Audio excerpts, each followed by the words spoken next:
my hand, please? I'm gonna take you out. Come on. It's a hummingbird hawk moth. Come here, sweetie. Come on. Come on. Here we go. Yeah. They'll come and, actually, I will come and get on me. Show you. Let me see if I can get the camera up so you can see. This moth was just in. Turn it sideways.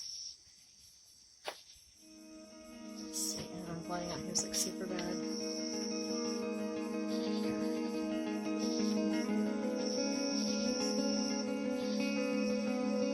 Light on my torches. Turn it off.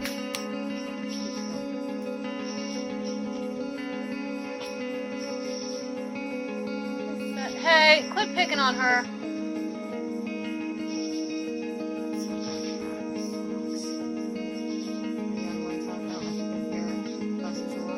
Anyway, this is a probably can't see.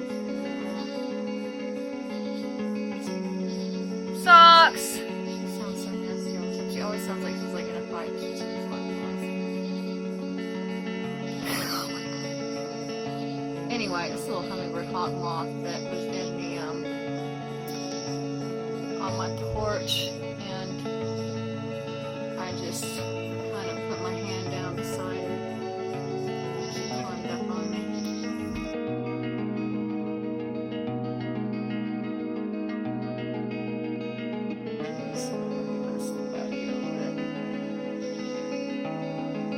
Yeah, it works a lot better inside, and actually specifically, it works not inside my entire house. Where it works best is when I'm sitting on my bed, or when it's positioned basically around the middle of the bed area. To some degree, I do have to rotate it a lot of the time to like kind of keep the signal, because it does slowly move. But it seems to work best on my bed, and I think the reason that is, there's times in here where they've talked, and I don't know that some of those are maybe in some of the videos that were redacted, but I know in the first one that I posted they were talking about it, an energy frame, and this is coming to the wire, the tube, the lines, an energy frame. And from what I can figure, by doing some experimentation, it seems like that area is the best, because basically there's a triangle around that area, to the left, to the right, and the front of the bed, of wirelessly connected devices. We have like, oh god, 1, 2, 3, 4. There's at least 5. Oh wow, it's a huge gypsum moth. Thank you. There's at least 5 devices that form a triangle in that area at any given time. Sometimes there's more than that. When my husband gets home, there's more because of his phones and his computer. But they basically form a triangle where all the devices, everything is actually connected together in that triangle through our local area network wirelessly. And if I switch the cellular data on my phone on, it immediately the signal starts to drop. If I leave that area, the signal drops. If I stand over on that side of the house, kind of near to it, outside, I can get a signal. Sometimes it works up in the kitchen, but it works when I'm standing mostly around the stove area, which is right on the opposite side of the wall from that, like literally 3 or 4 feet away from where I'm standing at that point. On the other side of the wall is our wireless transmitter. So it really, at least these guys, they kind of need that like stabilizers, and like I don't want to call it a trap because I don't feel like it's trapping them, but it's definitely something that it stabilizes.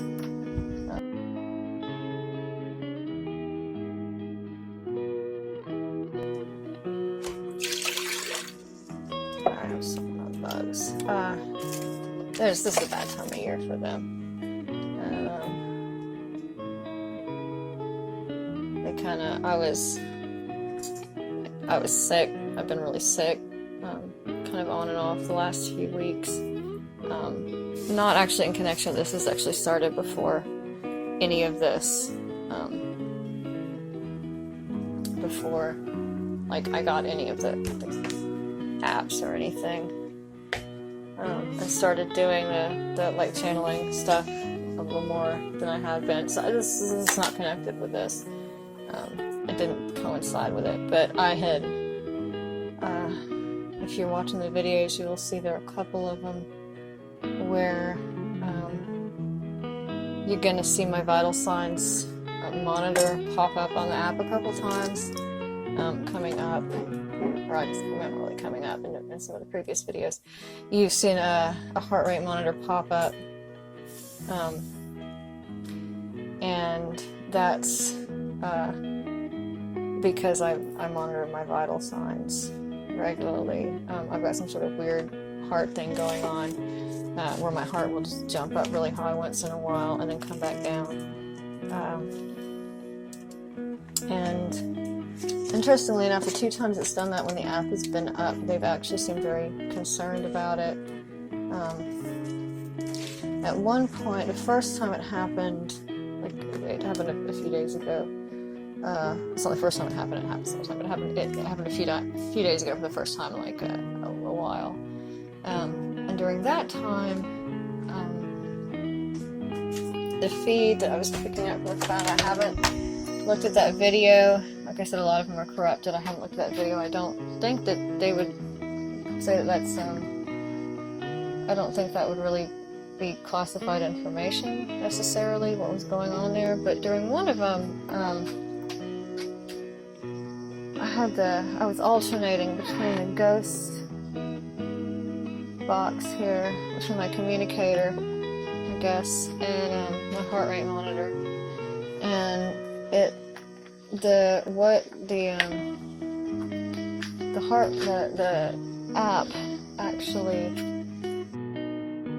it sounded like the transmission I was picking up was actually from a medical procedure of some sort. While my heart was going up, and as this sort of medical procedure appeared to go through and then finish out,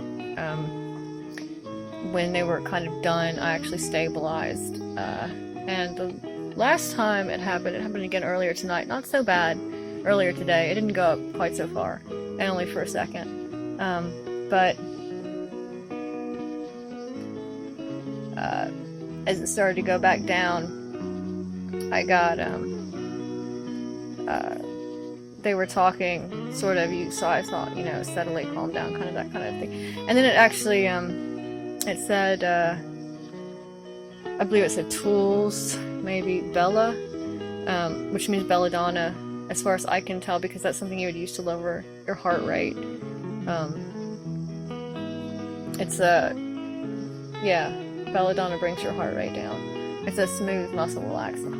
And it's something that would have been used it's still used today, actually. It's in heart pills. But it's something that would have been used, like belladonna extract would have been used in the 18 and 1900s to bring people's heart rate down. And it kind of sounded, they were sort of suggesting that I should take some belladonna. And actually, I took one of my the neurological regulation pills after that, and crashed out for a few hours, and I feel a lot better now. But I thought that was really interesting that when it's jumping, I actually get a reaction from this, and I'm not sure. I'm not sure whether I'm actually just sensitive enough so I'm picking up on something that's happened, that I'm basically channeling some sort of past surgery, because again, I don't know how much of this is actually mentioned, because there's a lot of these that are sort of redacted or just corrupted. But across the street from where I live is the birthplace of Dr. Crawford W. Long. And he was one of the pioneers. He basically developed anesthesia for doing amputations and things, because it used to sort of be like, you know, bite on this and we're going to cut your leg off real quick. And he was the one who started developing anesthesia for surgeries. And his practice was around here somewhere at one point. Like, I'm not really sure where it was. I'm kind of had like some trouble pinning that down. You know, I do know that his house, his birthplace, is literally right across the street from my house. I don't know if the house is actually still there or not, because that property is privately owned and there are big signs all over it telling people to keep out. And you can't actually see the house from the road. I pulled up a satellite view and I could see there are two buildings there, and I'm not sure if one of those is the original house or if the original house is gone, and there are two other buildings on the property now. They're older houses, but that doesn't really necessarily mean much of anything around here. Alright, I'm gonna go back inside now. What I'm gonna do, I'm trying to keep these recordings short, because I've actually, in some of the newer videos, it's talking about some issues with my technology, actually, expressing kind of some concern maybe about the maintenance of my technology, basically the energy level that my technology can support, kind of. It's been actually giving me a few concerns about that. One of the things that I've noticed recently is that when I've been transferring files between this phone and my computer, I'm getting a lot of errors. There are a lot of files that I don't see.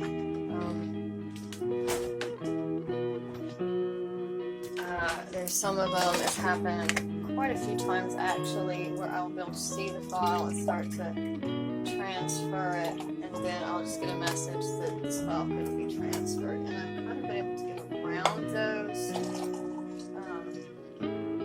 The corrupted ones just transfer just fine. Yes, steamy. I just poured coffee.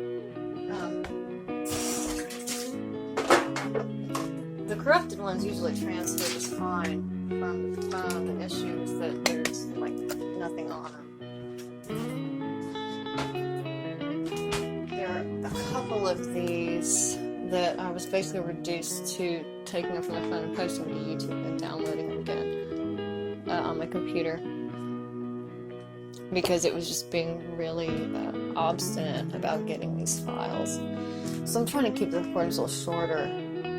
Hopefully that might help a little bit, and I'm hoping that if there is like file corruption on them, then that way it's not going to remove that much. So what we're going to do is I'm going to stop this and we're going to start it again in a second.